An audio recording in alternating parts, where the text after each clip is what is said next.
As I told you, we will continue our lesson How Seasons Occur Part 1 in the next session.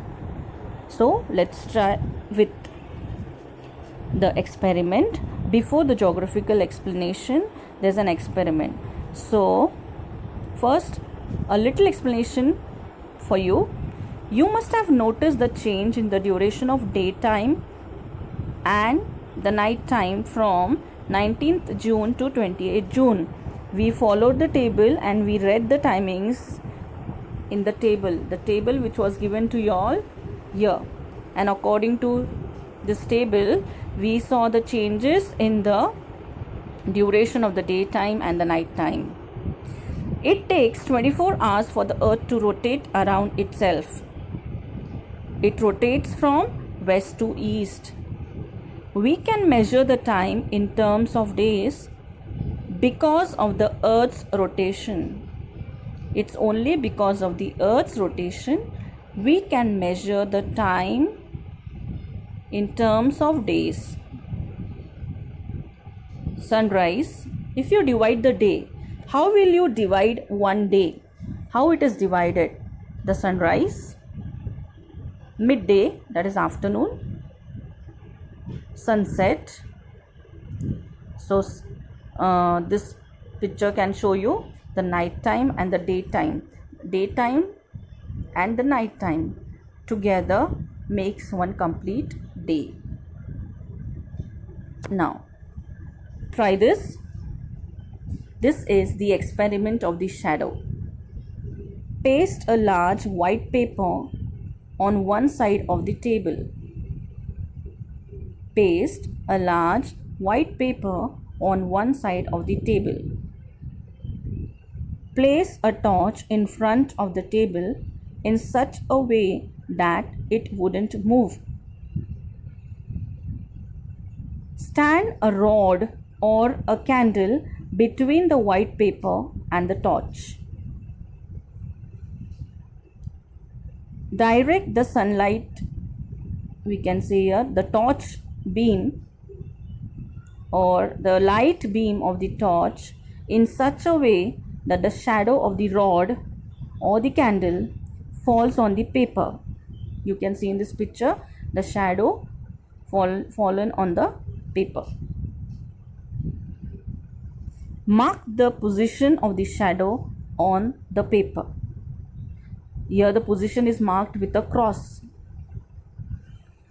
Move the table along with the rod or candle from one side to the other slowly. Once you move, you can see the cross mark and the shadow which is there. The shadow has moved, the mark is there. Observe and mark the position of the shadow that falls on the paper.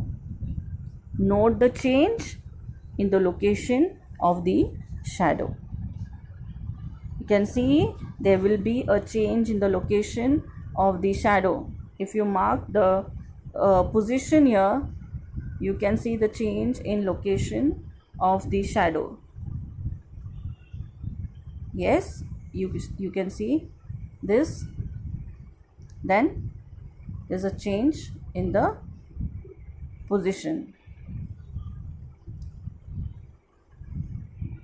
From this activity, you will realize that as the position of the table changes, the position of the shadow also changes. You can see in this picture, the position of the table changed and the position of the shadow also changed. If the position of the sunrise and the sunset on the horizon are observed for the whole year, you will realize that they keep on changing. That means it's not the same every day in a year. Try this. Take a thick stick of about 1.5 meter to 1.7 meter long.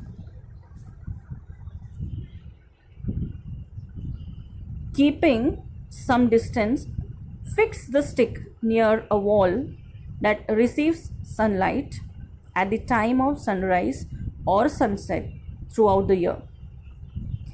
Remember, this is very important. Remember that the stick has to be fixed at this path. It should be fixed at this place for a period of about 1 year. 1 whole year you have to keep the stick at the same position. You cannot move it. You cannot change the position. After the observation, mark the position of the shadow for that date.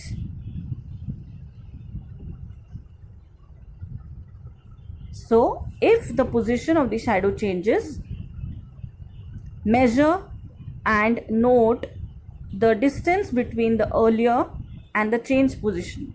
What is the change? You can see with the yellow dotted line, there is a change in the position. During the period of this activity, observe the place of sunrise and sunset on the horizon as well. Now, the next part of this lesson we will be dealing with in the month of September. That is how seasons occur, part 2. We have to study the duration of day and night on the basis of the observation from the table. We studied for the month of June. We saw the table for the month of June. Now similarly, we will make another table for the month of September. And again, we will have an observation in the month of September. And on basis of that, we will check the direction of the shadow of the stick in the month of September. And we will also see on which day was the duration of the day and night the same. Okay, now next is, you have to think, if the position of the shadow on the wall moves towards the north, in which direction does the location of sunrise or sunset appear to shift? Yes, if the position of the shadow on the wall moves towards the north, the answer will be the location of the sunrise or sunset will shift southwards. So, we have studied our lesson, how seasons occur, part 1. In the next session, I will explain you the next lesson of the same standard 7th geography.